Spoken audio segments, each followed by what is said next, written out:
Meeting point between Latin America and the United States, Mexico's always been a pivotal point in the drugs trade. In the 80s, it funneled cocaine from the cartels of Colombia to the huge and growing number of users in the US. And when those cartels were dismantled and high-profile traffickers like Pablo Escobar were taken out, the Mexican gangs simply took over the wholesaling themselves. Today, more than 90% of cocaine goes through Mexico to the US. It's a major supplier of heroin, crystal meth, and marijuana as well, a trade worth around $30 billion a year for Mexico. The country's notoriously corrupt police and judicial system have helped. A poorly paid officer can triple his pay by turning a blind eye to the drug gangs. The presidency of Felipe Calderón saw the military employed to crack down on the cartels, but it's estimated 120,000 people have died in the war on drugs.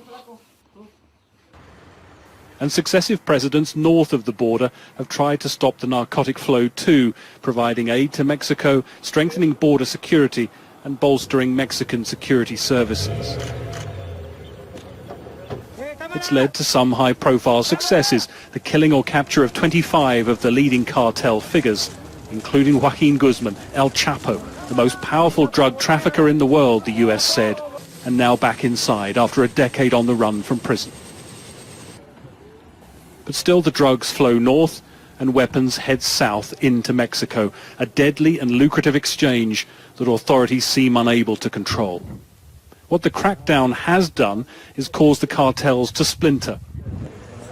There are now said to be as many as 80 gangs, driving a cycle of violence in which dozens of local leaders, including at least 40 mayors and former mayors, have been murdered. Some 27,000 people are on the list of the so-called disappeared as well.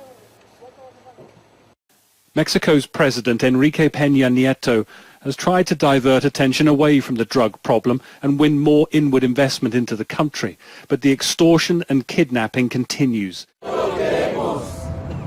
And the disappearance of 43 students reportedly captured by police and then handed over to a crime syndicate caused nationwide anger against the government.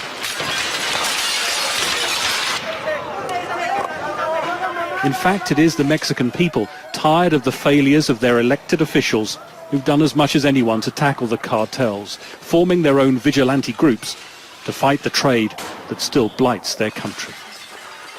Greg Milam, Sky News.